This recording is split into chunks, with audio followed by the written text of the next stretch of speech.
What's going on, guys? Welcome back to another episode of Lockdown Coverage. If you guys are new to the channel, my name is Daniel. On today's episode, this is going to be another add-on to the series I just started, What Happened To.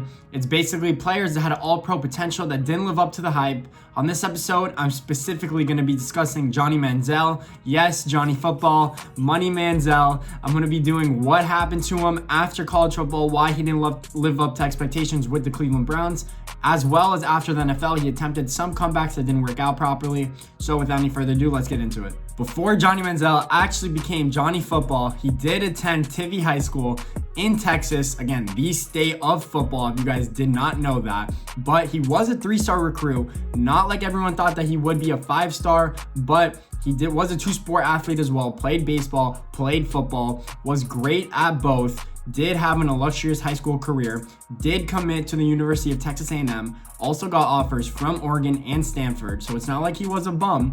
Teams did know who he was, did project him to be their starting quarterback in the near future. He did decide Texas A&M. He redshirted his freshman year in 2012, but the 2012-2013 season, he did ball out. Had probably one of the best freshman campaigns ever with Jameis Winston. I would probably do with the video I recently did.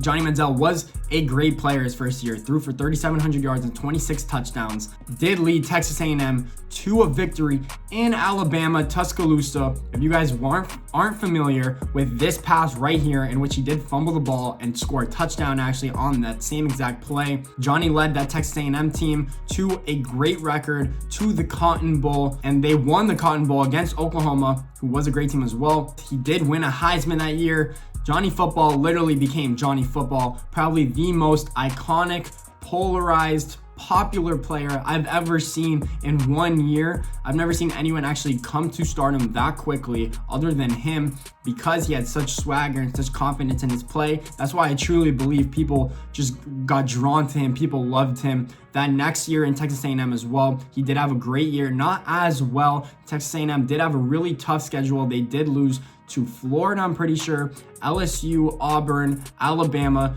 tough SEC schedule. Not surprised that they didn't accomplish as much as they did the year before, but he did throw for 4,000 yards, 37 touchdowns as well. He later announced that he will enter the 2014 NFL draft. He did slip to Cleveland with the 22nd pick. Cleveland did get a steal of a player, in my opinion, but they were not prepared to handle him. They had multiple first-round picks, so I'm not surprised that they took the chance on a quarterback. Cleveland is still looking for a quarterback to this day. This is no shots to Browns fans. I don't know what Baker Mayfield's a thing, but Johnny Manziel did get drafted in 2014. He did sit behind Brian Hoyer. They did not acknowledge or want to start him in that 2014 season. Cleveland did not have a complete roster at all. They had multiple first-round picks the next year as well. So they said, let Johnny sit for a year. We'll groom him. But the thing that they didn't do, in my opinion, is they didn't groom him in terms of the coaching staff. Johnny Manziel needed a firm coaching staff, a firm family to guide him in the right direction, to show him what's important in life. Again, this is bigger than football, guys.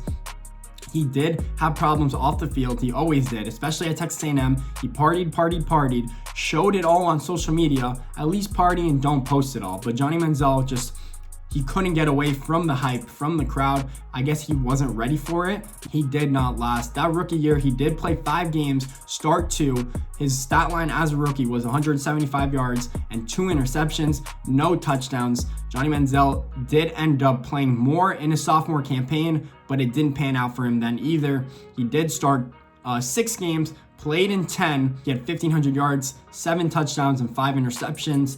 Only had a 2-4 record in those 6 games that he did start.